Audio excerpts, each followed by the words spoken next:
GMR Shopping Mall grand opening on 10th September in Miapur. నమస్తే, welcome to iDream social spotlight with కవిత.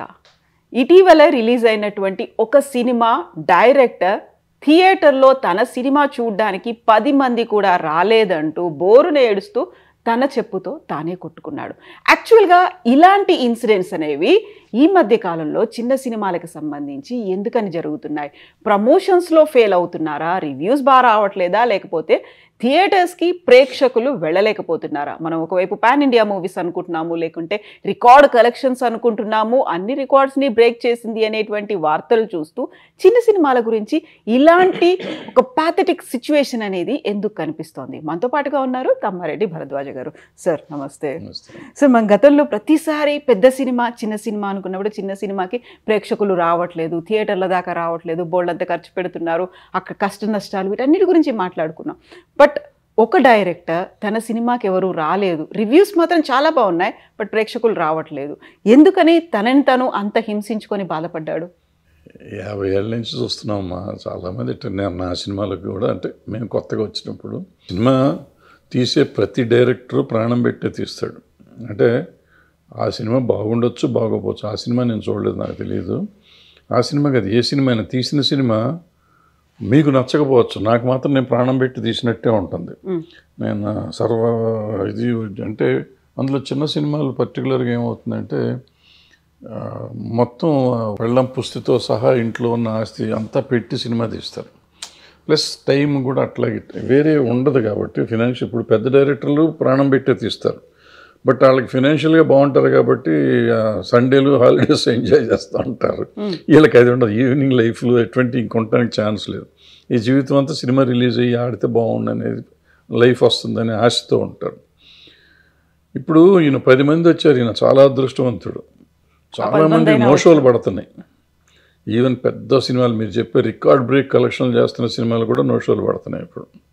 మరి వాళ్ళు ఏమవ్వాలి? వాళ్ళంతా పెద్ద పెద్ద స్టార్స్ కదా, వాళ్ళు ఎవరితో ఏం చెప్తూ కొట్టుకుంటారు వాళ్ళు. సో ఇవన్నీ కాదు, మనం తీయటం వరకే మన బాధ్యత. తీసిన తర్వాత వాళ్ళు చూస్తారా చూడరా అంటే, మనం తీసిన మన కంటెంటు ఇంకోళ్ళ కంటెంటు దగ్గర దగ్గర ఒకే రకంగా ఉన్నా మనం ప్రజెంట్ చేసిన విధానం, అవతల వాళ్ళు ప్రజెంట్ చేసిన విధానాలు తేడా ఉంటాయి. అవతల వాళ్ళు చేసింది నచ్చి ఉండొచ్చు, మనం చేసింది నచ్చి ఉండకపోవచ్చు. లేదంటే అవతలది ఏదో దాంట్లో ఏదో గ్లామర్ ఉండి ఉండొచ్చు, మనలో ఉండి ఉండకపోవచ్చు. సో అట్లా రకరకాల సమస్యలు ఉంటాయి. అందుకని డిసార్టన్ అయిపోయి ఉండక్కర్లేదు. మళ్ళీ ఇప్పుడు దాన్ని మలయాళానికి వెళ్తాం, మలయాళంలో ఏమైనా చూస్తారు, మలయాళంలో పోయేవాళ్ళు అక్కడ పరిస్థితి అక్కడ ఎట్లాగే ఉంది. అక్కడ మనం చూసే సినిమాలు, అలాగే 100 సినిమాలు రిలీజ్ అయితే మనం 20 సినిమాలు చూస్తున్నాం ఓటీటీల్లో కానీ రిలీజుల్లో కానీ. మిగిలిన 80 సినిమాల సంగతి మనకు తెలియదు కదా. సో వాళ్ళు ఏమవుతారు, వాళ్ళు ఏం చెప్పుకుంటారు? మొన్న ఏదో ఓటీటీలో మలయాళం సినిమా చూసాం, చాలా బాగుంది అనిపించింది. చెక్ చేస్తే 14 లక్షలు వచ్చింది, వాళ్ళు 6 కోట్లు పెట్టి తీశారంట. మరి ఆ డైరెక్టర్ ప్రొడ్యూసర్ ఏమైపోయి ఉండాలి? సో అదేం కాదు, డిసార్టన్ అవ్వకూడదు. ఫెయిల్యూర్స్ వస్తే సక్సెస్ వస్తుంది. ఎప్పుడు ఫెయిల్యూర్ లీడ్స్ టు సక్సెస్ అని చెప్తారు కాబట్టి అతను అనవసరంగా అంత కంగారు పడక్కర్లేదు. ధైర్యంగా మళ్ళీ మంచి సినిమా తీసుకోవచ్చు. అయితే వెరీ ఫస్ట్ ప్రాజెక్ట్ కింద తీసిన వాళ్ళు కొన్ని ఏళ్ల పాటు దాని మీద కృషి చేసి 2 ఏళ్ల పాటు సినిమా తీసిన తర్వాత, అందులో కూడా ఏదో చిన్న చితక ఆర్టిస్టులు కూడా కాదు, మంచి నేమ్ అండ్ ఫేమ్ ఉన్న ఆర్టిస్టులు, కావలసినటువంటి ఎలిమెంట్స్ అన్నీ ఉన్న సినిమా రావట్లేదు, చూడట్లేదు అనేది రివ్యూస్ కూడా బాగున్నాయి అనుకున్న తర్వాత, అంటే ఇక్కడ ప్రాబ్లం మీరు ఏంటంటే తెలిసిన ఆర్టిస్టులు అనుకునేది పెద్ద భ్రమ. ప్యాడింగ్ పెట్టాను అనేది అంతకంటే పెద్ద భ్రమ. ఇప్పుడు ఒక్క హీరోలకు ఒక్కళ్ళకే ఫాలో అయిపోయింది. ఒక 2-3 సాయి పల్లవి లాంటి 1-2 హీరోయిన్లకి తప్ప హీరోయిన్లకి ఫాలోయింగ్ లేదు. టికెట్ దిగదు, ఒక టికెట్ కూడా ఎక్స్ట్రా దిగదు. హీరోలకి ఆ టాప్ 30 మంది ఉన్నారు హీరోలు, మొదట 3-4కి 50%, 60% టికెట్లు దిగుతాయి, కానీ మిగతా వాళ్ళకి 10 to 20% దిగుతాయి. వీళ్ళంతా పెద్ద హీరోలే. మిగిలిన హీరోలు ఇప్పుడు ఫర్ ఎగ్జాంపుల్ నా ఛానల్ కానీ మీ ఛానల్ కానీ మీకు ఫాలో అయింగ్ ఉంది, నాకు ఫాలోయింగ్ ఉంది. మన ఇద్దరం సినిమా తీద్దాం, నొత్తరం చూద్దాం. అట్లీస్ట్ మన సబ్స్క్రైబర్స్ అన్న రావాలిగా, రారు. సో అది వేరు ఇది వేరు. ఆ ఫాలోయింగ్ ఉంది కాబట్టి వాళ్ళు ఏదో చూసేస్తారు అనుకుంటే, ఇవాళ టాప్స్ హీరోస్ సినిమాలు ఈ సంవత్సరం అన్నీ ఫ్లాప్ అయినాయిగా. మరి అదేంటి? మళ్ళీ వాళ్ళు వెళ్తే జనం తండోపతండాలు వాళ్ళ కోసం ప్రాణాలు ఇచ్చుకునే వాళ్ళు ఉన్నారు, రక్తం కోసుకునే వాళ్ళు, చేతులు కోసుకునే వాళ్ళు, మెడకాయ కోసుకునే వాళ్ళు ఉన్నారు. ఉన్న సినిమాలు ఆడతలేదు కదా, ఓపెనింగ్లు కూడా రావట్లేదు కదా, మరి వాళ్ళు ఏమైపోవాలి? అందుకని ఇట్లా అయ్యేది కాదు. చిన్న సినిమా బతకాలి అనేది ఉంటుంది. ఆ తర్వాత మిగతా భాషల్లో చేసినట్టుగా ప్రయోగాలు కావచ్చు, ఒక కమర్షియల్ కాకుండా ఆర్ట్ ఫిల్మ్స్ అనేవి రావాలి, ఇలాంటివన్నీ మనం మాట్లాడుకుంటూ ఉంటాం. బట్ అది ప్రాక్టికల్గా మాత్రం వర్కౌట్ అవ్వదు. వర్కౌట్ అవ్వట్లేదు. మీకు వచ్చింది మొన్న 35 వచ్చింది, 23 వచ్చింది, కోర్టు వచ్చింది, ఇవన్నీ ఆడినిగా సినిమాలు. మరి వాటికేంటి? దానికి సమాధానం లేదా? ఏదో కోర్టు అంటే నాని ఉన్నాడు, నాని ప్రొడ్యూసర్ అన్నారు. మరి నాని గారు యాక్ట్ చేసిన సినిమాలు ఆడతలేదు కొన్ని. ఇప్పుడు అన్నీ బాగానే ఉన్నాయి ఈ సంవత్సరం. అంతకుముందు లాస్ట్ బిఫోర్ ఇయర్ ఆయన చేసినవన్నీ పోయినాయి వరుసగా. దిల్ రాజు గారు పెద్ద ప్రొడ్యూసరు, మరి ఆయన సినిమాలు వరుసగా ఫ్లాప్ అయినాయి కదా. సితారా ఎంటర్టైన్మెంట్, విజయ్ దేవరకొండ చాలా పెద్ద హీరో, కింగ్డమ్ పోయింది, మరి వార్ ఎన్టీఆర్ పోయింది. అలా చెప్పుకుంటూ పోతే అదేది గేమ్ చేంజర్ రామ్ చరణ్ పోయింది. పోయినాయి కదా మరి ఈయనకి ఎందుకు అంత బాధ? ఇప్పుడు మనం జనంతో పాటు పోతున్నాం, నీళ్లు పోతాంటే నీళ్లు కొట్టుకుపోతూ ఉంటారు అంతే.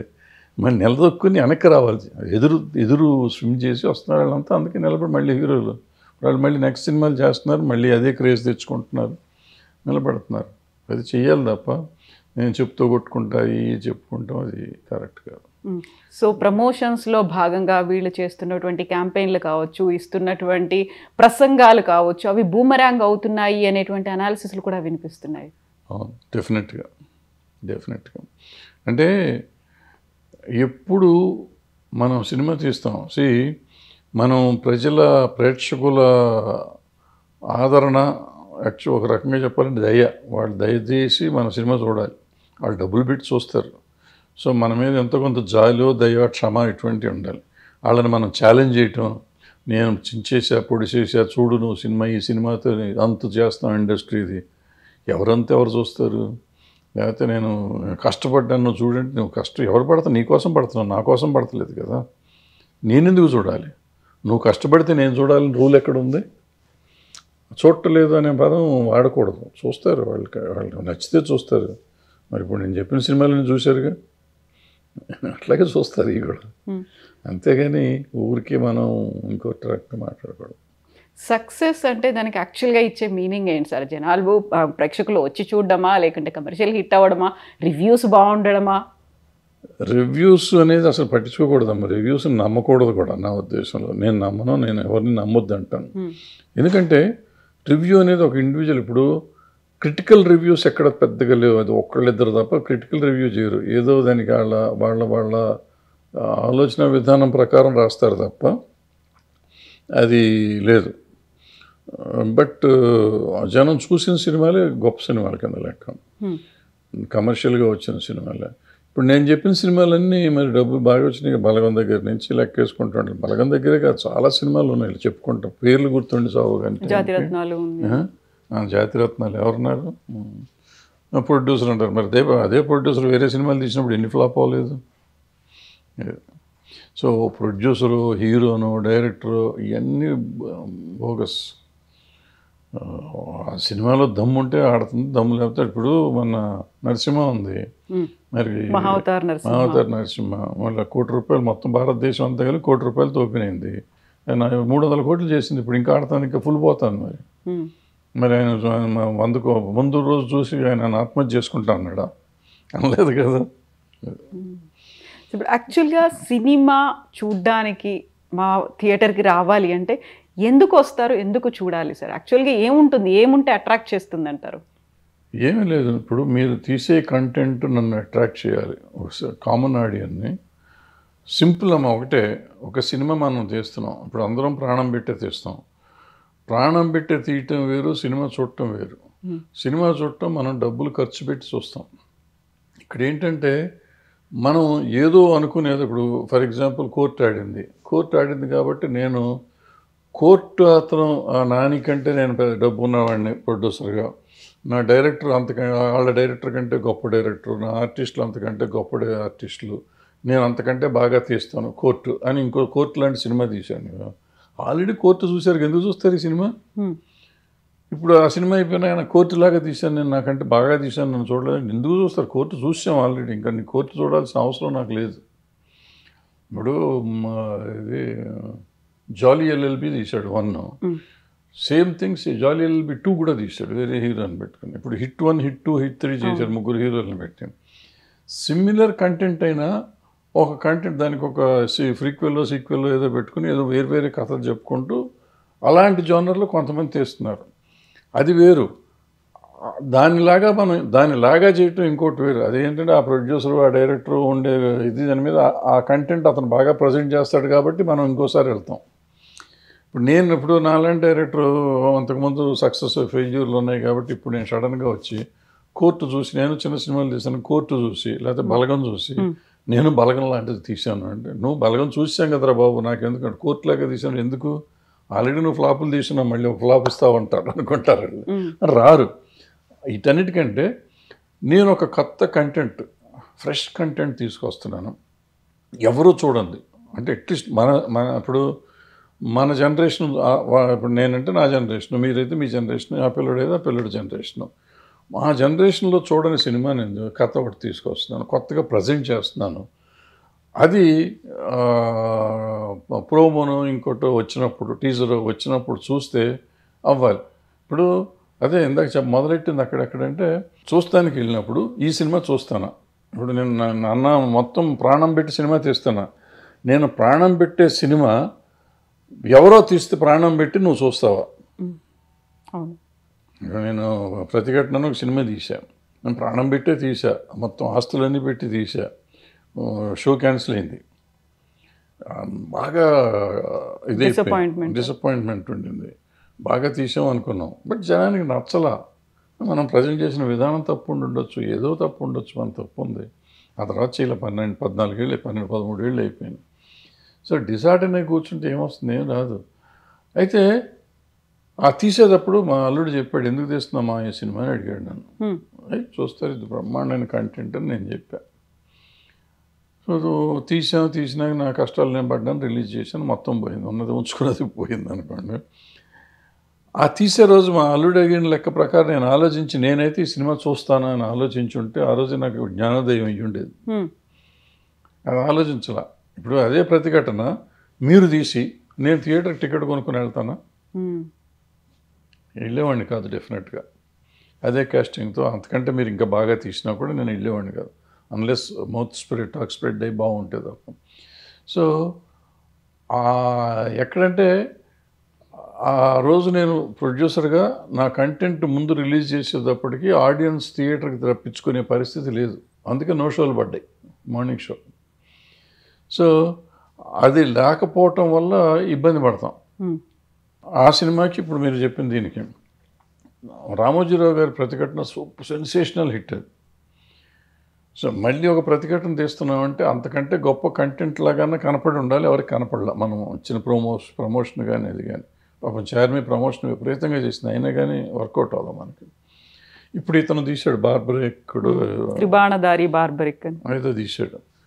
సో అది ఆ పేరు అన్నా అట్రాక్ట్ చేయాలి జనాన్ని, లేదా అతను వచ్చిన ప్రోమోస్ అన్నా ఎక్స్పైర్ చేయాలి. అతను మనసు పెట్టి ప్రాణం పెట్టి ప్రమోషన్ చేశాడు అని అనుకుంటున్నాడు, అది రీచ్ అవ్వాలిగా ఆడియన్స్కి.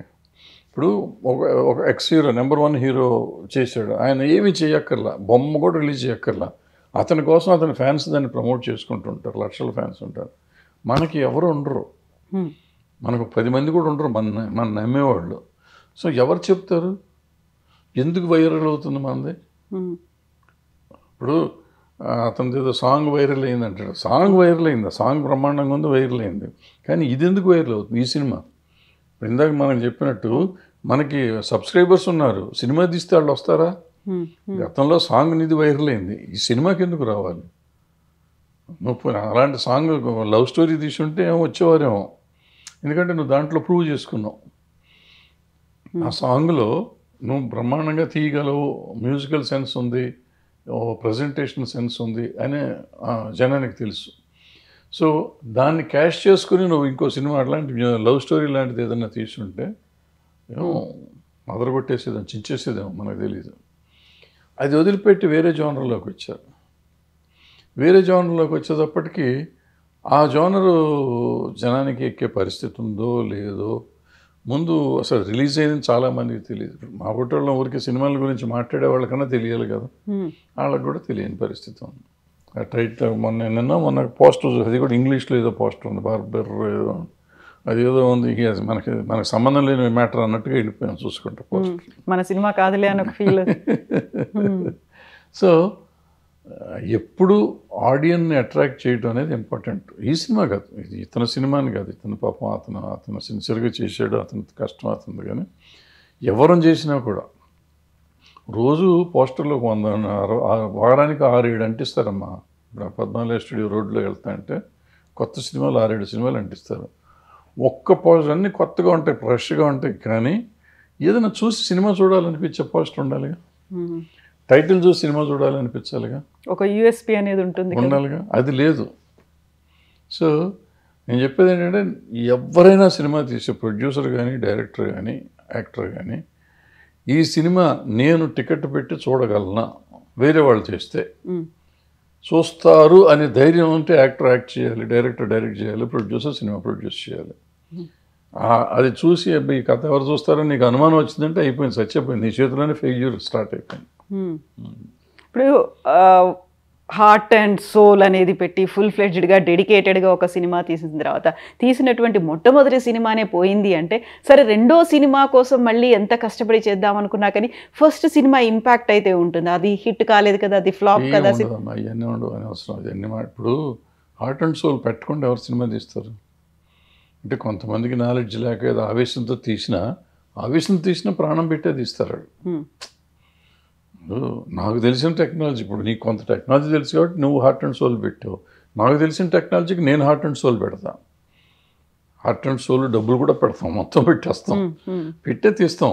తీస్తే మన వరకే, అది ఎదుటివాడికి సంబంధం లేదు కదా.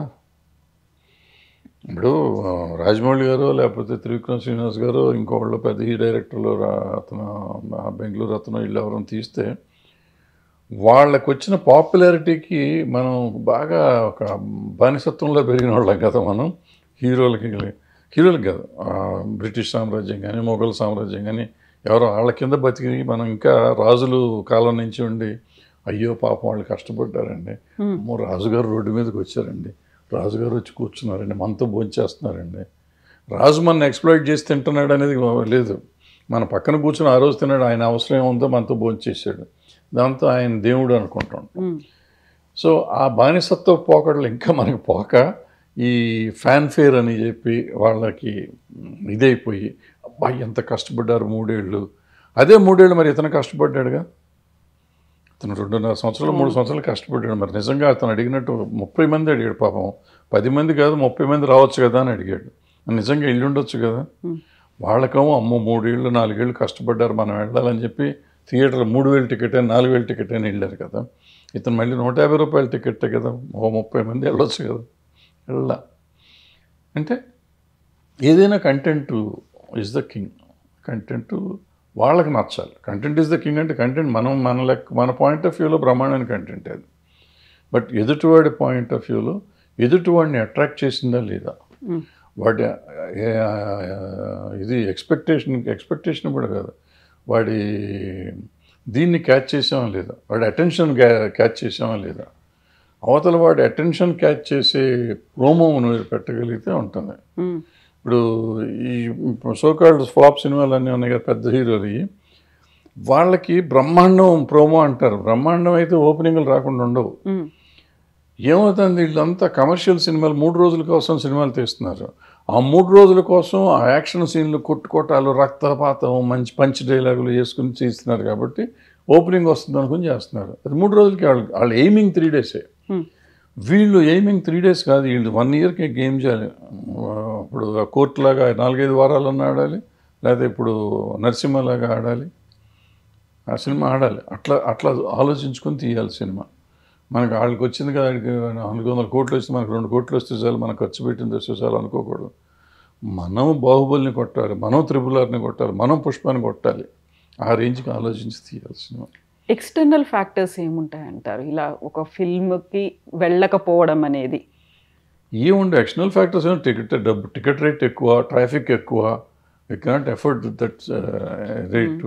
ఇప్పుడు ఫ్యామిలీని తీసుకుని మిడిల్ క్లాస్ వెళ్ళలేరు. మిడిల్ క్లాస్కి ఓ ఎక్స్ హీరో సినిమాలో, ఎక్స్ డైరెక్టర్ సినిమాలో చూస్తానికి ఇంట్రెస్ట్ ఉంటుంది. సో నెలకు ఒక సినిమాకి దే కెన్ ఎఫర్డ్. ఆ ఒక సినిమా దీనికి వెళ్ళటానికి రారు. సింపుల్ అది. దాంతో మీకు ప్రాబ్లం పోతుంది. ఇప్పుడు నరసింహకి వస్తున్నారండి, నరసింహని జనం అంతా బ్రహ్మాండం పెట్టారు కాబట్టి అందరూ ఎగేసుకుని వెళ్తున్నారు. అండ్ అతను మీరు చూడండి, ఇక్కడ 150 రూపాయల టికెట్, నార్త్ అంతా 99 రూపాయల టికెట్. అది మీరు చూడండి, 99 రూపాయల టికెట్, 150 రూపాయల టికెట్ పెట్టి ఆయన 300 కోట్లు చేశాడు. మనము పెంచేసి 3000, 2000, 500, 600 టికెట్లు పెడితే మనకు 200, 300 రావట్లేదు. ఇక్కడ మనం సినిమాకి సంబంధించి ఇంకొక విషయం మాట్లాడుకుంటే, గతంలో వర్కర్స్ యూనియన్ ఒక స్ట్రైక్ చేసింది. స్ట్రైక్ ఒక ఎండ్ కార్డు పడిందా, లేకుంటే అది అలా ఒక పాజ్ బటన్లో ఉందా? అసలు ఫస్ట్ స్ట్రైక్ చేయలేదు. స్ట్రైక్ చేసింది అనే మాట మీరు విత్డ్రా చేసుకోండి. ఓకే. స్ట్రైక్ అంటే పని చేయకుండా ఆపేయటం. ఇప్పుడు మన కెమెరామెన్ ఉన్నాడు, ఆయనకి మనం ఏదో ఎక్స్ట్రా జీతం ఇస్తున్నాం. నేను రేపటి నుంచి వస్తాను సార్, నాకు మీరు జీతం పెంచట్లేదు 2 ఏళ్ల నుంచి, ఈ రోజు పెంచితే వస్తాను లేకపోతే రానన్నాడు. స్ట్రైక్ డిమాండా? Is demanding something. Is ready to work, but is ready asking, demanding hike. నువ్వు హైక్ ఇస్తే పని చేస్తున్నాడుగా, అప్పుడు స్ట్రైక్ అవ్వదు కదా. నువ్వు ఇవ్వకపోతే నువ్వు ఆపుతున్నావు. అతనికి ఎట్లా డబ్బులు అడిగే హక్కు ఉందో మనకి సినిమా ఆపే హక్కు ఉంది. నేను ప్రొడ్యూసర్గా, పెట్టుబడిదారుగా నాకు హక్కు ఉంది. సో నేను ఆపేశాను. ఇప్పుడు నేను స్ట్రైక్ చేసినట్ట కాదు, పెట్టుబడిదారుగా నాకు హక్కు ఉంది. సినిమా తీస్తే లేకపోతే లేదు, నా ఇష్టం. సో వీళ్ళు సినిమా తీయలేదు, వాళ్ళు చేయలేదు. వాళ్ళు డబ్బులు ఇచ్చినట్టు చేశారు. వాళ్ళు ఎంతమంది డబ్బులు ఇస్తే అంతమందికి పని చేశారు. స్ట్రైక్ అని ఉంటే షూటింగ్ జరిగి ఉండకూడదుగా, టోటల్గా షూటింగ్ లాగి ఉండాలి. బట్ వాళ్ళు ఎప్పుడైతే ఇది చెప్పారో 18 షూటింగ్, ఫస్ట్ డే 20, 16, 12 జరిగినాయి. సెకండ్ డే 18 జరిగినాయి. 3వ రోజు ప్రొడ్యూసర్లు ఏం చేశారు, అవుట్డోర్ యూనిట్లకు లెటర్ రాసి అవుట్డోర్లో చేయొద్దు, యూనిట్ పంపొద్దన్నారు. యూనిట్ లేకుండా షూటింగ్ చేయలేరు కాబట్టి ఆగిపోయినాయి. బట్ అవి కూడా ఒక్కరోజు ఆగినాయి. 2వ రోజు నుంచి మళ్ళీ 4వ రోజు నుంచి మళ్ళీ మెల్లిగా 4, 5 షూటింగ్లు స్టార్ట్ అయిపోయింది. అంటే కొంతమంది ఛాంబర్లో లేని వాళ్ళు, ప్రొడ్యూస్ కౌన్సిల్తో సంబంధం లేని వాళ్ళు యూనిట్లు ఇవ్వటం మొదలెట్టారు, వీళ్ళు షూటింగ్ చేసుకోవటం మొదలెట్టారు. జరిగినాయి. సో ఎవరు స్ట్రైక్ చేయలేదు, అందరూ చేశారు, మీ ఇష్టం. సో మరి ఇప్పుడు అది క్లియర్ అయిపోయిందా? కాల్ ఆఫ్ చేశారా, లేకుంటే స్టిల్ ఇట్ ఈస్ ఆన్ అంటారా? It's on, 100% it's on. Call of అంటే గవర్నమెంట్ ఇన్వాల్వ్ అయ్యి ఎట్టి పరిస్థితుల్లో మీరు షూటింగ్లు చేసుకుని మీరు సాల్వ్ చేసుకుంటున్నారు. గవర్నమెంట్ ఒక ఎక్స్టెంట్ వరకు సాల్వ్ చేసింది. 50, 70, 80% సాల్వ్ చేసిన, 20% ఉన్నాయి. దానికి ఏదో కమిటీలు వేసి ఏదో చేస్తున్నారు. But will go on. పని జరుగుతుంది, పని ఆగదు. అది ఇప్పుడు ఏంటంటే వాళ్ళు చేసిన పని ఏంటంటే, వర్క్ షుడ్ నాట్ స్టాప్. ఎవరు ఏం చేసినా మీరు కొట్టుకోండి, తిట్టుకోండి, ఏమన్నా చావండి, మా రాష్ట్రంలో ఉన్నంతకాలం మీరు పని చేయాలని చెప్పి గవర్నమెంట్ వార్నింగ్ ఇచ్చింది. చాలా స్ట్రిక్ట్ వార్నింగ్ ఇచ్చింది ఇద్దరికి. సో ఇద్దరు నోరు మూసుకొని పని చేయాలి. చేసి తర్వాత సంగతి తర్వాత చూసుకోవాలి. Then what about the demands కొంతవరకు చేశారు, పెంచారు కదా, 15%. కొంతమందికి పెంచారు, కొంతమందికి 10% పెంచారు. మిగిలిన వాళ్ళకి దే ఆర్ ఆన్ డిస్కషన్. ఇంకా డిస్కషన్స్ నడుస్తూనే ఉన్నాయి. అవుతాయి, ఎప్పుడో ఒకప్పుడు అవుతాయి. ఒకవేళ అయిపోతే ఏంటంటే ఇప్పటి నుంచి చూస్తారు. అప్పుడు ఈ షూటింగ్ స్టార్ట్ చేసిన రోజు నుంచి నేను ఒక 4 రోజుల నుంచి చేసి నెక్స్ట్ మంత్ వచ్చింది అనుకోండి, ఏ కంపెనీకి చేసినా ఆ కంపెనీ నాకు ఇవాళ రూపాయి ఇస్తే ₹1.25 ఇవ్వాలి కదా, ఆ పావులు అప్పుడు ఇవ్వాలి. ఛాంబర్ వసూలు చేసేస్తున్నారు. ఇప్పుడు మనం పాలిటిక్స్ గురించి మాట్లాడుకుంటే, వైస్ ప్రెసిడెంట్ క్యాండిడేట్గా జస్టిస్ సుదర్శన్ రెడ్డి పేరుని అనౌన్స్ చేసిన తర్వాత కేంద్ర హోంశాఖ మంత్రి అమిత్ షా తీవ్రమైనటువంటి వ్యాఖ్యలు చేశారు. ఆయన ప్రో నక్సలైట్ కాబట్టే సల్వా జుడుమ్ని బ్యాన్ చేశాడు, లేకపోతే 5 ఏళ్ల క్రితమే మావోయిస్టులు, నక్సలైట్లు అంతమైపోయేది. ఇప్పటికీ కంటిన్యూ అవడానికి కారణమే జస్టిస్ సుదర్శన్ రెడ్డి అనే మాట. కరెక్ట్. గాంధీ దేశానికి ద్రోహం చేశాడు, నెహ్రూ దేశానికి ద్రోహం చేశాడు. వాళ్ళిద్దరూ లేకపోతే అఖండ భారత్ ఉండేది మన దేశంలో అని కూడా అమిత్ షా చెప్పాడు కదా. వాళ్ళు దేశద్రోహులే కదా వాళ్ళు. సో సిమిలర్గా వాళ్ళు ఏదైనా మాట్లాడగలరు, వాళ్ళకి మాట్లాడే హక్కు ఉంది, మాట్లాడతారు. సో దాన్ని అంతా మనం తీసుకుంటామా? మరి గాంధీ గారు లేకుండా స్వతంత్రం వస్తుందా, నెహ్రూ గారు లేకుండా వస్తుందా? వాళ్ళు నిజంగా దేశద్రోహులా? వాళ్ళని కులాలు మతం కూడా మార్చేశారు వాళ్ళదే. వాళ్ళు వేరే మతానికి కూడా పంపించేశారు. సో వీళ్ళు చేసే ఈ ప్రచారాన్ని మనం పెద్దగా పట్టించుకోవాల్సిన అవసరం లేదు. ఇవాళ వీళ్ళు ఏ ప్రచారం చేసినా చేయకపోయినా ఆయన గెలుస్తాడా గెలవడా గెలవనివ్వరు. ఎందుకంటే మెజారిటీ వాళ్ళకే ఉంది. క్రాస్ ఓటింగ్ అవుతుందని కూడా నేను నమ్మను. బయట ఊరికి కాంగ్రెస్ వాళ్ళు చెప్తారు కానీ క్రాస్ ఓటింగ్ కూడా జరిగే ఛాన్స్ లేదు. సుదర్శన్ రెడ్డి గారు గెలవరు, తెలిసింది వాళ్ళకి, ఆయనకి తెలిసి ఉంటుంది, ఆ పార్టీలకే తెలుసు. బట్ అపోజిషన్ వాళ్ళ ఇది చూపించాలి కాబట్టి ప్రతిసారి క్యాండిడేట్ని పెడతా ఉంటారు, అంతే తప్ప సరే వీళ్ళకి ఊరికి వాళ్ళ మీద బురద చల్లటమే జయంగా పెట్టుకుని వాళ్ళు చెప్తూనే ఉంటారు. ఇప్పుడు పార్లమెంట్లో మొన్న ఆపరేషన్ సింధూర్ తర్వాత అపోజిషన్ నాయకులు అందరూ మాట్లాడారు చాలామంది. ఎవరైనా దానికి సమాధానం చెప్పారా? వాళ్ళు అది చెప్పకుండా మీరంతా పాక్ ఏజెంట్లు అన్నారు ప్రైమ్ మినిస్టర్ దగ్గర నుంచి అందరూ. అంటే ఎదుటివాడి మీద బురద చల్లటం తప్ప సమాధానం చెప్పడం లేదు ఎవరికి. ఇక్కడ ఎక్కడ మన ఈ దేశంలో పాజిటివ్గా ఆలోచించక్కర్లే. ఇప్పుడు అక్కడ మనకి ఏమీ అక్కర్లేదు. ఆపరేషన్ సింధూరు మేము చేసామని చెప్పేస్తే అయిపోయింది. ఎందుకు ఆపాము? ట్రంప్ ఆపలేదు, మేమే ఆపాము, పలానా కారణం అని చెప్పొచ్చు కదా. అది చెప్పలేకపోయారుగా. అదే కదా అడిగింది రాహుల్ గాంధీ. అడిగింది ఏంటి? మీరు పార్లమెంట్లో అనౌన్స్ చేయండి, ఆయన చెప్పలేదు మేమే ఆపామనే మాట చెప్పండి అంటే చెప్పలా. ఎందుకు చెప్పలా? ఏం కమిట్ అవ్వచ్చుగా. ఇప్పుడు ఓవైసీని ఎవరినో జై హింద్ అని అడిగాను. అతను నాకు భారతదేశం అంటే ప్రేమ ఉందిగా నేను అన్నాడు. అనను అంటాం తప్పు, అది వేరే సంగతి. బట్ అని అంటాం మనకెందుకు? అట్లాగే మరి రాహుల్ గాంధీ నువ్వు ట్రంప్కి సంబంధం లేదు అంటాం ధర్మమేగా అడగటం. అది అడిగినప్పుడు అది మాత్రం అధర్మం ఎందుకు అవుతుంది? రాహుల్ గాంధీ ఎవడు అడుగుతానికంటే?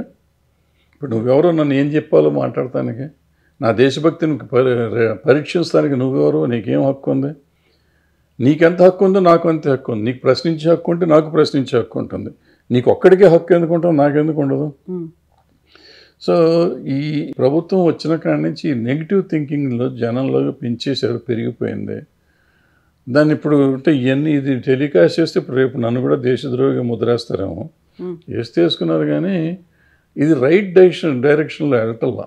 ఇంతకుముందు వాజ్పేయి గారు ఉన్నప్పుడు కూడా చేసాము. ఈవెన్ మోడీ గారు వచ్చినప్పుడు కూడా ఫస్ట్ టర్మ్ వచ్చినప్పుడు దేశానికి మార్పు కోసం రావాలి ఆయన అనుకున్న వాళ్ళు నేను కూడా ఒకటి. But the way things are going on నా పర్సనల్గా నాకు నచ్చలేదు. బట్ జనంకి నచ్చి ఆయనే కావాలనుకుంటున్నారు. మనం మాట్లాడదు.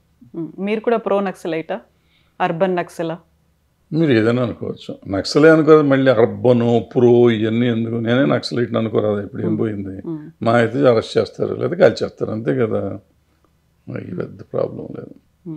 ఏంటి నక్సల్ అంటే ఏంటి? నక్సల్ దేశద్రోహి కాదు.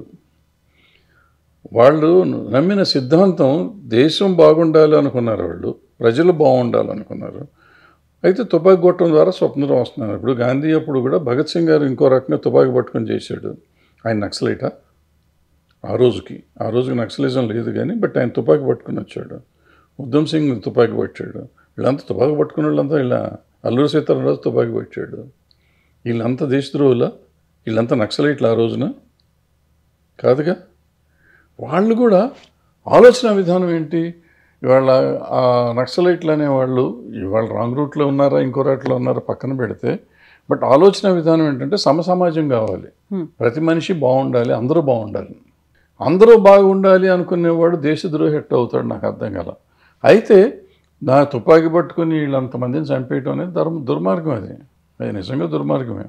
బట్ ఇంటెన్షన్, ఇప్పుడు మన పోలీసు వాళ్ళు ఉంటారమ్మా, పోలీసు వాళ్ళు కాల్చడం అనేది తప్పని చట్టం చెప్పినా ఎన్కౌంటర్నో ఇంకోటనో చేసి పారేస్తూ ఉంటారు. అది చట్ట ప్రకారం వాళ్ళకి చంపే హక్కు ఉందా? లేదు, అయినా చంపుతున్నారు. వాళ్ళు దేశద్రోహులా? మిలిటరీ వాళ్ళు ఉన్నారు, యుద్ధంలో ఎవరినో చంపుతారు, అపోజిషన్ వాళ్ళని చంపుతారు. అంటే మనిషి చంపడం మానవత్వమా? కాదుగా. కానీ వీళ్ళు దేశ రక్షణ కోసం ఎదుటివాడు శత్రువుని కాబట్టి శత్రువుని చంపుతారు. శత్రువుని చంపటం అనేది ఇది. వీళ్ళు నక్సలైట్లు ఈ పెట్టుబడిదారీ వ్యవస్థ దేశద్రోహులు అనుకుని వాళ్ళు అనుకుంటారు.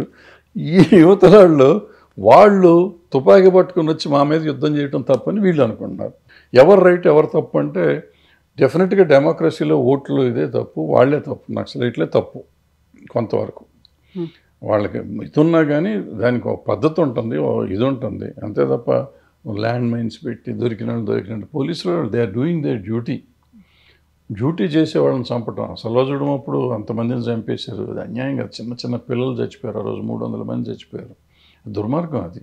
అంటే అంత మానవత్వం లేకుండా చేయటం అనేది, నక్సలైట్లు చేయటం, ఏదో ఒకళ్ళు అలా పొరపాటును చంపటాన్ని క్షమించవచ్చు, కానీ ఆ సల్వాజుడం వాళ్ళని చంపిన ఇది మాత్రం క్షమించకూడదు అన్నమాట. సో బట్ ఇంటెన్షన్ తప్పు కాదు కదా, తప్పు ఈ చంపటం తప్పు, కానీ వాళ్ళ ఆలోచన విధానం సరైన పందాలో లేదు అనేది చూడాలి. సో నక్సలిజం పోవాలి అంటున్నారు, పోవాలి, ఎందుకంటే చంపుతున్నారు కాబట్టి పోవాలి. సో ఆలోచన విధానం అంటే బ్యాలెట్ కాదు కావాల్సింది బుల్లెట్తోనే అనేటువంటిది. ఇప్పుడు తుపాకులు పట్టుకుని అడవుల్లో తిరగడం కావచ్చు, లేకుంటే అభివృద్ధికి వ్యతిరేకంగా మాట్లాడడం కావచ్చు, మీరు చెప్పినట్టుగా పోలీసుల్ని కావచ్చు, ప్రజాప్రతినిధుల్ని అంత క్రూరంగా చంపేయడం. అప్పుడు ఎందుకని మాట్లాడలేదు ఇలాంటి ప్రో నక్సల్ భావజాలం ఉన్నవాళ్ళు, లెఫ్టిస్ట్ బ్యాక్గ్రౌండ్ ఉన్నవాళ్ళు అనేది కూడా వినిపిస్తోంది. ఒకవేళ జస్టిస్ సుదర్శన్ రెడ్డి కనుక అలాంటి తీర్పుని ఇవ్వకపోయి ఉంటే ఎప్పుడో అంతమైపోయేది అనే మాట. ఇప్పుడు కూడా ఆపరేషన్ కగారని చేపడుతున్నారు కాబట్టి. ఆయన ఏమిచ్చాడు? ఆపరేషన్ కగారు గవర్నమెంట్ చేస్తున్న ఇదమ్మా, ఇది ఒక ప్రైవేట్ సైన్యాన్ని నడిపించారు. సల్వాజుడం అనేది it's not a government funded అయితే అయ్యి ఉండొచ్చు. ఇప్పుడు బింద్రేన్వాలా కూడా గవర్నమెంట్ ఫండెడ్ రకంగా చెప్తే, బింద్రేన్వాలా కూడా గవర్నమెంట్ ఫండెడే. ఆయన ఇందిరాగాంధీని చంపాడు, ప్రైమ్ మినిస్టర్ని చంపేశారు. సో ఎప్పుడైనా తప్పు, బింద్రేన్వాలాది ఎంత తప్పు, సల్వాజుడం కూడా అంతే తప్పు. అప్పుడే కాంపింగ్ చేయండి. ఇప్పుడు వీళ్ళు గార్డ్స్ ఏమంటారు వాళ్ళు, పోలీస్ స్పెషల్ ఫోర్స్ను గ్రేహౌండ్స్ వాళ్ళ టీం పెట్టారు కదా, గ్రేహౌండ్స్ వాళ్ళు చేసుకుని పని చేసుకుంటారు, అది చేయమనండి. బట్ మధ్యలో వీళ్ళు ఎట్లా వచ్చారు? ఇప్పుడు మనలాంటి పని, ఇప్పుడు అక్కడ కూడా ఇలాంటి పొరపాటే జరుగుతుంది నక్సలైట్లో కూడా. కొంతమంది శత్రుత్వంతో కానీ, లేకపోతే తిండి లేక కానీ, భోజనం కానీ, అంటే ఒక ఆలోచన విధానంతో దాన్ని ఏమంటారు, సిద్ధాంతాన్ని నమ్మి వెళ్ళి తుపాకీ పడతాం వేరు, అవసరం కోసం లేకపోతే ఇంకో దీంతోనే వెళ్ళటం వేరు. ఇక్కడ పోలీసులు కూడా వాళ్ళు డ్యూటీలో వెళ్తున్నారు, వాళ్ళు డ్యూటీలో వెళ్ళటం వాళ్ళని తప్పు పట్టకూడదు. మనం సల్వాజుడం అనేది ఏంటంటే ఒక వేరే మనం ప్రైవేట్ ఆర్మీని తయారు చేసి ఆర్మీని వాళ్ళ మీద వదిలిపెట్టాం. అది ఆర్మీని తయారు చేయటం ఎంత తప్పు అంటే మన సైడ్ నుంచి మనం సామాన్యుల్ని తీసుకెళ్ళి దాంట్లో వాళ్ళకంటే ఎందుకు వచ్చారు దాంట్లో సల్వాజుడం అంటే దేశాన్ని ఉద్ధరిద్దామని వచ్చిన వాళ్ళు చాలా తక్కువ. అందులో వచ్చిన వాళ్ళు ఎవరో ఎక్కువ మంది ఆ రోజుకి పని దొరుకుతుంది, డబ్బులు వస్తాయి, ఫ్యామిలీకి డబ్బులు ఇవ్వచ్చు అనే ఉద్దేశం, తుపాకులు ఇస్తారు, ఓ థ్రిల్ ఉంటుంది, సినిమా హీరోలు అవ్వచ్చు అని అనుకున్నారు, లేవండి రకరకాల కారణాలతో వచ్చారు. బట్ వాళ్ళ ప్రాణాలు ఎట్ స్టేక్, సల్వాజుడంలో ఉన్న వాళ్ళ ప్రాణాలు ఎట్ స్టేక్. అంటే నక్సలైట్లు కాలుస్తారనే కదా. ఇప్పుడు పోలీసులు వెళ్తా అంటే పోలీసులు ముందు వీళ్ళు వెళ్తామో లేకపోతే వీళ్ళే డైరెక్ట్గా వెళ్ళటమో చేస్తే వీళ్ళు చచ్చిపోతారు కదా. చచ్చిపోవని ఇవ్వటం అనేది దేశం తప్పుగా, అది ఆయన చెప్పుంటాడు. నేను అనుకోట, ఆయన జడ్జిమెంట్ నేను చదవలేదు, నాకు తెలీదు, నా పాయింట్ ఆఫ్ వ్యూ నేను చెప్తున్నా. సో ఇప్పుడు ఎలక్షన్స్ అనేవి దగ్గరకు వస్తున్నాయి, ఓన్లీ ఒక 3 days మాత్రమే ఉంది, September 7th అనేది ఎలక్షన్ జరుగుతుంది. ఏమవుతుంది, అట్లాగా వాళ్ళే గెలుస్తారు, గెలుస్తారు. మెజారిటీ ఉన్నప్పుడు గెలుస్తానికి ఏముందమ్మా, ఎవరు వెళ్తారు, క్రాస్ ఓటింగ్ జరగదు, ఒక ఓటు 6 ఓటు ఎగ్గొడతారు, క్రాస్ ఓట్ చేసే ధైర్యం ఎవరో చేయరు, ఎగ్గొడతారు తప్ప ఓట్లకి రాకుండా. కానీ ఓటు వేయకుండా ఉండొచ్చు కానీ వేసి క్రాస్ చేస్తారని నేను నమ్మను. ఊరికి అనుకుంటారు వీళ్ళు క్రాస్ ఓటింగ్ అవుతుందని, ఐ డోంట్ థింక్ సో. మనం ఇంటర్నేషనల్గా ఉన్నటువంటి పాలిటిక్స్, జియో పొలిటికల్ ఇష్యూస్ గురించి మాట్లాడుకుంటే, ట్రంప్ మన మీద టారిఫ్లు అనేవి పెంచాడు. 50% పెంచిన తర్వాత మనం ఇమ్మీడియట్గా చైనా, రష్యాతో కలిసి ఒక బైలాటరల్ ఒప్పందాలు కావచ్చు, లేకుంటే కలిసి ముందుకు వెళ్ళాలి అనేది, మనల్ని ఏనుగులతో పోలుస్తున్నారు అమెరికన్ ఎకానమిస్టులు, వాళ్ళని వాళ్ళు ర్యాట్స్తో పోల్చుకుంటున్నారు, ఎలుకల్లా ఉన్నాం అనుకుంటుంటే, చైనా అధ్యక్షుడు ఏనుగులు అండ్ అక్కడ ఉన్నటువంటి డ్రాగన్స్, ఎలిఫెంట్స్ అండ్ డ్రాగన్స్ కలిసి పని చేయాలి, ముందుకు వెళ్ళాలి అనేటువంటి మాట. సో ట్రంప్ తీసుకున్నటువంటి స్ట్రాటజీ కావచ్చు, going ahead with the new ఏమంటారు స్నేహం, సంబంధాలు ఏమనిపిస్తున్నాయి మీకు? ఇప్పుడు ఇందాక మీరు అడిగిన ప్రశ్నకి దీనికి లింక్ పెట్టండి. ముందు నక్సలైట్లు అంటే ఒక రకంగా చైనా సిద్ధాంతాన్ని నమ్మినవాడాడు. మరి వాళ్ళని ఇక్కడ చంపుతున్నాం అంటున్నాం, మళ్ళీ చైనాతో ఎట్ట కలుస్తారు మీరు?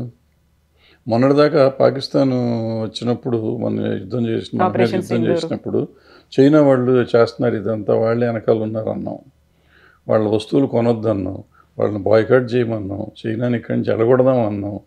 ఇన్ని మాటలు చెప్పిన మనం మళ్ళీ చైనాతో ఎట్ట కలుస్తాం? ఎందుకు కలుస్తున్నాం? ట్రంప్ వనవాడని చెప్పి ట్రంప్ని తీసుకొచ్చి అబ్కీ బార్ ట్రంప్ అన్నాడు మోడీ గారు అంతకు లాస్ట్ ఎలక్షన్లో, గెలవలేదనుకోండి. ఈయన పాకిస్తాన్ వెళ్ళాడు. ఈయన ఎవరు? ట్రంప్. మన మోడీ గారు ఒకసారి నవాజ్ షరీఫ్ బర్త్డేకి వితౌట్ నోటీస్ కరాచీలో విమానం దిగాడు ఆయన.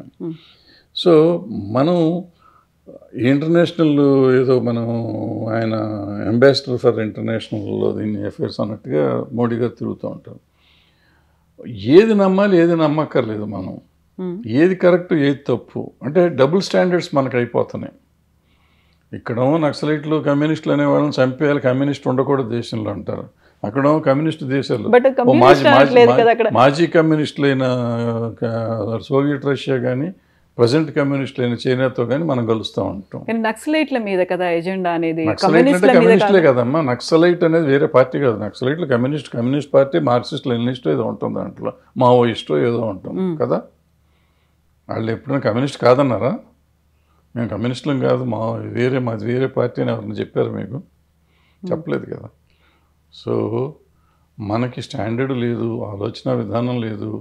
మనం అనుకున్నది ఇప్పుడు ఏంటంటే కావాలి, వాళ్ళకి కావాలి, మనకి కావాలి. ఇక్కడ ఏంటంటే అవసరం, మనం మెటీరియలిస్టిక్ వరల్డ్లో ఉన్నాం. మనకి ఏది అవసరం అయితే దాన్ని ఏది మనకు కావాలంటే తీసుకుంటాం, ఏది అక్కర్లేదంటే అక్కర్లా. మరి అదే కాంగ్రెస్లో గాంధీ గారు దుర్మార్గుడు, నెహ్రూ దుర్మార్గుడు, పటేల్ దేవుడు అయిపోతాడు. మళ్ళీ ఆయన పటేల్ గారు చూస్తేనో 52 ఫస్ట్ ఎలక్షన్కే లీడ్ అయినా. ఈ భారతదేశం బిల్డ్ అయిన టైంలో పటేల్ గారి పాత్ర లేదు అసలు. యాక్చువల్గా 52తో ఆయన అయిపోయింది, ఆయన చాప్టర్ క్లోజ్ అయిపోయింది, ఆయన చచ్చిపోయారు ఆయన.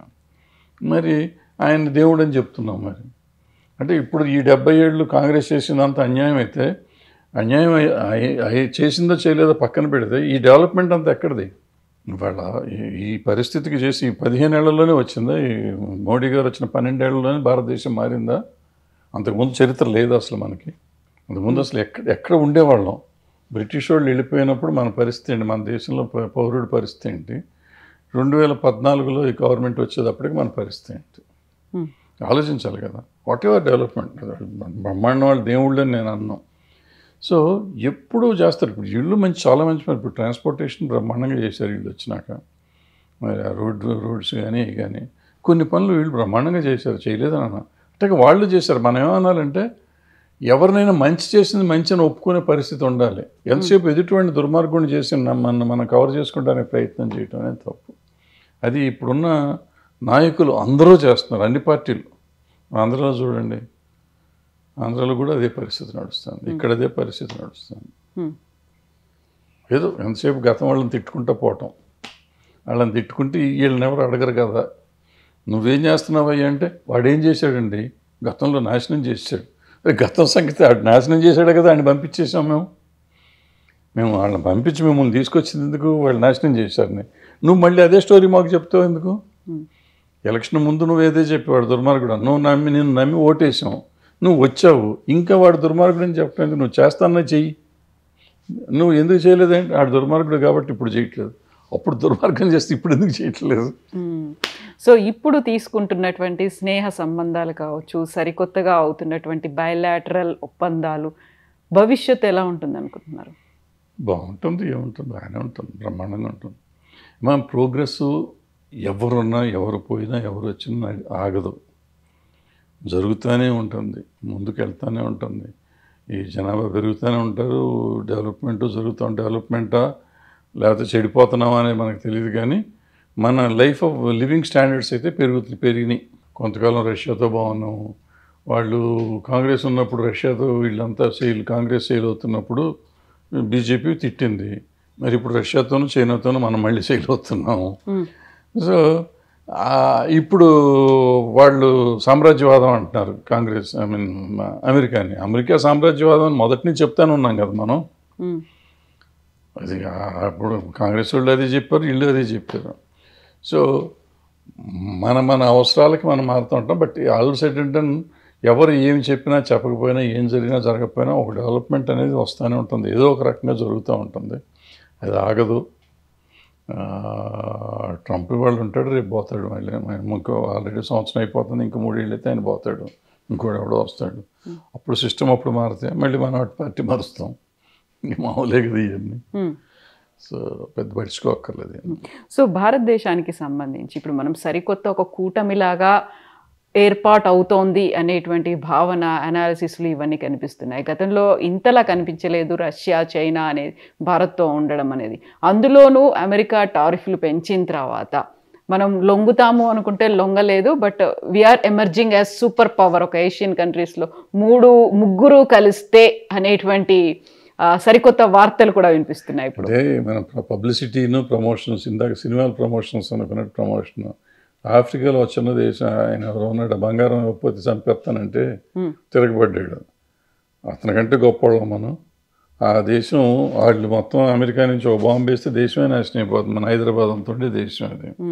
వాడు ధైర్యంగా తిరగబడ్డాడు, వాడు గొప్పడు. మనకి ఇంత పెద్ద దేశం తిరుగుబాటు ఉంది, మనకు కాదనుకుంటా కాదు. అండ్ మనకి వీళ్ళంతా వాళ్ళు అక్కడ సపోర్ట్ చేస్తున్నారు, వాళ్ళని చైనా రష్యా సపోర్ట్ చేస్తుంది అక్కడ కూడా.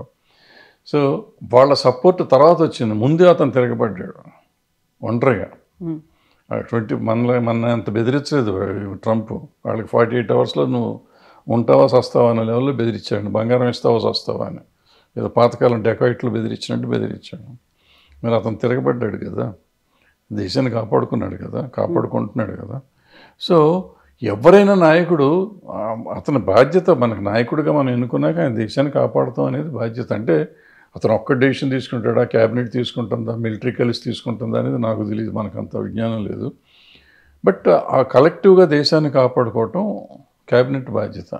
సో కాపాడగానే వీళ్ళైతే మొగాళ్ళు లేకపోతే మిగిలిన వాళ్ళు మొగాళ్ళు కాదు అనుకోవటం కాదు. ఇటువంటి పరిస్థితి వచ్చినప్పుడు ప్రతి పౌరుడు కూడా కలుస్తాడు అవసరం వచ్చినప్పుడు. సో ప్రతి భారతీయుడు ఈ తిరుగుబాటు అనేది ఏదైతే ఉందో ఇది ప్రతి భారతీయుడి కింద మనం కన్సిడర్ చేయాలి, ఒక నాయకుడి కింద మనం కన్సిడర్ చేయకూడదు. అంటే ప్రతి భారతీయుడికి ఒక ఆత్మాభిమానం కానీ దేశభక్తి కానీ ఉంది కాబట్టి మనం అందరిది అనేది అనుకోవాలి. వీళ్ళందరూ సపోర్ట్ ఉంటుంది. సో రష్యా చైనా ఉంటుంది, వస్తాయి డెఫినెట్గా. వాళ్ళకేంటంటే ఇప్పుడు అమెరికాకి తర్వాత చైనా ఉంది, నెంబర్ 1 అయ్యే ప్రమాదం కూడా ఉండింది. అది అవుతుందో ఇప్పుడు మనం ఇండియా వస్తామా అనే ఒక అది కూడా డిస్కషన్లో ఉండింది. సో ఈ పరిస్థితుల్లో వాళ్ళకి వాడిని దెబ్బ కొడతాం అవసరం. అండ్ భారతదేశం ఎంత డెవలప్ అవుతుందో దేవుడి వరకు కానీ ఈ మన దగ్గర ఉన్న పర్చేసింగ్ పవర్ ఎక్కడ లేదు ప్రపంచంలో. ఈ అమెరికా సరుకులు కానీ చైనా సరుకులు కానీ ఇండియా కొన్నంత ఎక్కువ ప్రపంచంలో ఎవరు కొనరు. సో మనతో బాగుంటానికి ఎవడైనా ట్రై చేస్తాడు. ఆ ట్రంప్ ఎందుకు చేస్తున్నాడు, వాడి కర్మ వాడు చేసుకుంటున్నాడు, పోతే పోతాడు, అంతే ఉంటుంది. మనకి అవసరం ఇప్పుడు వాళ్ళు ఆపేస్తే మనం అక్కడ అమెరికా ఎక్స్పోర్ట్ అంతా ఆగిపోవాలి కదా, చాలా వరకు ఆగుతుంది. సో మనకు వేరే కావాలి కదా, మనం వీళ్ళతో బాగుండక ఏం వస్తామా, మనం వీళ్ళకి ఎక్స్పోర్ట్ చేస్తాం. ఆల్టర్నేట్స్ అనేవి ఆల్టర్నేట్స్ ఉండాలి కదా, ఉంటాయి. సో అవతలోడు ఏంటి అని మెయిన్ పెద్ద ఫోర్స్లు ప్రపంచంలో నెంబర్ 1 నెంబర్ 2 ఫోర్స్ అది. సో దాన్ని కలుస్తానికి తప్పు లేదు, కరెక్ట్ కూడా. బట్ చైనా నమ్మదగినటువంటి మిత్రుడేనా అనేటువంటి ఒక వాదన కూడా. ఎవడైనా నమ్మదగ్గ మిత్రుడేనమ్మా, ఎవడు ఏమి చేయడు. ఇప్పుడు పూర్వకాలంలో రాజ్యాలు లేవు ఇక్కడ. ఇప్పుడు చైనాను ఊరికే మనం అంటాము, చైనానో రష్యానో పాకిస్తానో ఏదైనా అనుకోండి, ఏం చేస్తారు వచ్చి వాళ్ళ దేశాన్ని వాళ్ళు ఏలుగు చేస్తానికి కష్టంగా ఉంది ప్రస్తుతం. ఎక్సెప్ట్ చైనా, ప్రపంచంలో ప్రతి వాళ్ళు వాళ్ళ దేశం వాళ్ళు ఏలుకోవటం ఉంది. చైనాలో కూడా ఇంటర్నల్గా ఎన్ని ప్రాబ్లమ్స్ ఉన్నాయో మనకు తెలియదు. బట్ బయట నుంచి చూస్తానికి చైనా అన్ని దేశాల కంటే బెటర్ దేశంగా ఉంటుంది. కానీ ఇంటర్నల్గా వాళ్ళకి ఎన్ని ఉన్నాయో తెలియదు. బట్ అందుకని వాళ్ళు వచ్చి ఇప్పుడు మనం ఇన్వైట్ చేసి ఈ దేశాన్ని వెళ్తారా, ఎలా వెళ్తారు? మన ఊరికే భ్రమ అనమాట. ఏదో అక్కడ ఉన్న అడవులు హిమాలయ పర్వతాల్లో ఉండే ఖాళీ స్థలంలో ఒక అడుగు ఇటు వచ్చాడు, ఒక అడుగు మనం అటు వెళ్ళాం, ఇటువంటివి ఉంటాయి తప్ప టోటల్గా ఏదో మన దేశాన్ని ఇన్వైట్ చేస్తానికి వస్తారు పాకిస్తాన్ అయినా వీళ్ళైనా అనేది పాకిస్తాన్ కూడా అప్పుడు ఆక్యుపైడ్ కాశ్మీర్ అప్పుడు ఉన్న వేడి వేరు. ఆ వేడిలో పాకిస్తాన్ వాళ్ళు మొత్తం కాశ్మీర్ తీసేసుకుందాం అన్న లెవెల్లో వచ్చి ఉంటారు. ఇప్పుడు అంత ధైర్యం చేయరు. ఏదో అక్కడ ఏంటంటే ఈ టెర్రరిస్ట్ గ్రూప్స్ ఎక్కువైపోయినాయి. అక్కడ రాజ్యం లేదు, పాకిస్తాన్కి వాళ్ళ సరైన నాయకత్వం లేదు. వాళ్ళల్లో ఈ టెర్రరిస్టులు ఇప్పుడు మనకి నైజాం నవాబ్ ఉన్నప్పుడు రజాకారులు ఎట్లాగో ఇప్పుడు అక్కడ వీళ్ళంతా ఉన్నారు. వాళ్ళు గ్రూప్స్ ఉన్నాయి, కొన్ని టెర్రరిస్ట్ గ్రూప్స్, అవి కంట్రోల్ చేస్తున్నాయి. సో మిలిటరీ రూల్ దాని మీద ఎవడెవడో పిచ్చి పిచ్చి నిర్ణయాలు తీసుకుని ఇటువంటి చిన్న చిన్న ఇవి చేసి మనల్ని దెబ్బేస్తే అయిపోయింది. మొన్న సింధూర్కి వీళ్ళు కరెక్ట్గా చేసేసి ఇంకో 4 రోజులు చేసి ఉంటే మొత్తం పాకిస్తాన్ మన చేతిలో ఉండేది, అఖండ భారత్ అయిపోయి ఉండేది. మరి మోడీ గారికి ఎవరు చెప్పారో ఎందుకు చెప్పారో ఆపేసాడు ఆయన. లేకపోతే అఖండ భారత్లో ఉండేవాళ్ళం, వాళ్ళు మాట్లాడుకోవటం అఖండ భారత్లో మాట్లాడుతూ ఉండేవాళ్ళం. ఇక్కడ మన వాడిని మన రిప్రజెంటేటివ్ ఒకరిని పెట్టి నడిపిస్తూ ఉండే పని దేశం. సో మీరు కూడా కోరుకుంటున్నారా అఖండ భారత్ కావాలని? అఖండ భారత్ మన ఎవడైనా మనం థ్రెటన్ చేసిన వాడిని మనం లేపేయాలి, తప్పదు. ఇప్పుడు ఇందిరాగాంధీ ఆ రోజు చేసింది కదా, మరి చేసి చూపించిందిగా. 90 మందిని మనం వార్ ప్రిజనర్స్ని తీసుకొచ్చి రిలీజ్ చేశాం కదా. కరాచీ దాకా వెళ్ళాం కదా, అటు సైడ్ బంగ్లాదేశ్ తిరిగి వాళ్ళకి వేరే వాళ్ళకి ఇచ్చేసాం కదా. అంటే మన దగ్గర లేదు, వీళ్ళు మేమే చేసాం, ఆపరేషన్ సింధూరే మనం చేసింది, ఇంతవరకు ప్రపంచంలో ఎవడో చేయలేదు భారతదేశం. ఎవరు చేయకపోతే బంగ్లాదేశ్ ఎక్కడి నుంచి వచ్చింది? 90,000 మంది వార్ ప్రిజనర్స్ని ఎందుకు రిలీజ్ చేసాము, ఎట్లా రిలీజ్ చేసాము, వార్ ట్రీటీ ఎందుకైంది పాకిస్తాన్తో? సో ఎవరు చేయలేదంటే ఇప్పుడు నమ్ముతున్నారు. విచిత్రం ఏంటంటే కళ్ళ ముందు కనపడుతున్న నిజాలను కూడా నమ్మలేని పరిస్థితుల్లో మనాళ్ళు ఉండి ఇందిరాగాంధీ ఏమీ చేయలేదు, మానిక్ షా చేశాడు. నిజమే, ఒక నిమిషం మనకు మానిక్ షానే చేశాడు, ఇందిరాగాంధీ చేయలే. మరి ఇప్పుడు ఆపరేషన్ సింధూర్ మోడీ చేశాడా, ఆయన ఆర్మీ వాళ్ళు చేశారా? అంటే వీళ్ళు చేస్తేనో వాళ్ళు చేసినట్ట. ఒకవేళ ఆర్మీ వాళ్ళు చేసినా మోడీ గారు చేసిన ఆపరేషన్ సింధూర్ ఆపటం ఫెయిల్యూర్ ఆఫ్ దిస్ కంట్రీ నేను నమ్ముతున్నా. అది చేసుంటే మొత్తం ఇందిరాగాంధీ లాగా మొత్తం తీసుకొచ్చేసి మనకి వాళ్ళు అఖండ భారతం చేస్తుంటే బాగుండేది. చేయలేకపోయారుగా, ఎందుకు భయపడ్డారో తెలియదు మనకి, ఆపేశారు. సో రాజ్యం అన్నాక ప్రైమ్ మినిస్టర్ ఆఫ్ ఇండియా కానీ లేకపోతే ఏమంటారు క్యాబినెట్ కానీ దే ఆర్ రెస్పాన్సిబుల్.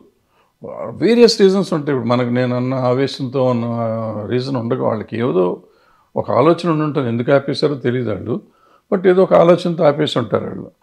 సో మనకు తెలియదు, మనకున్న ఆవేశంతో ఎందుకు చేశారు కదా, ఈజీ కదా, ఎందుకు తీసుకురాలేదు అంటున్నాం మనం. బట్ అక్కడ ఉన్న కండిషన్స్ ఏంటో మనకు తెలియదు కదా. అందుకని ఊరికే బ్లేమ్ చేయటం అనేది మానేయాలి మనం ఏదైనా. వాళ్ళు అన్నారు కాబట్టి నేను అంటున్నా, అసలు అనవసరం మనకెందుకు. మన దేశాన్ని మనం బాగున్నామా లేదా, మన దేశాన్ని మన వాళ్ళు కాపాడుతున్నారు సైనికులు, అవసరం అయినప్పుడు పోరాడాల్సి వచ్చినప్పుడు మనకు శక్తి చూపిస్తున్నారు, చాలు, వీఆర్ హ్యాపీ, అంతవరకే. Yes sir, thank you so much sir. Thank you. And for more videos, Please subscribe to iDream. Please subscribe to iDream. Please subscribe iDream. And please subscribe to iDream. For more videos, subscribe to iDream. please like, share and subscribe to the channel. Congratulations, iDream. Subscribe to iDream. Subscribe to iDream. So subscribe to iDream Media. iDream ki iDream team andarki huge congratulations. Please subscribe iDream Media. Please subscribe to iDream. Subscribe iDream. Please subscribe to iDream. iDream అంటే నా కళల ఛానల్ను subscribe చేసుకున్న నోరు తిరుగుతలేదు, మీరైతే గంట గుర్తు కొట్టండి. For more such videos, please subscribe to iDream. Subscribe to iDream. Please subscribe to iDream. Please subscribe iDream Media. Please do subscribe to iDream. Please subscribe to iDream Media. For best entertainment and information, please subscribe iDream. And don't forget to subscribe to iDream.